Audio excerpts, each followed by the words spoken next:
اعوذ باللہ من الشیطان الرجیم بسم اللہ الرحمن الرحیم۔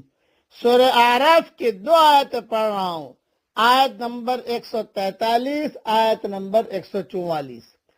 وَلَمَّا جَاءَ مُوسَىٰ لِمِيقَاتِنَا وَكَلَّمَهُ رَبُّهُ، اور جب موسیٰ علیہ السلام ہمارے وقت پر آ گئے تو اس کے رب نے اس سے کلام کیا۔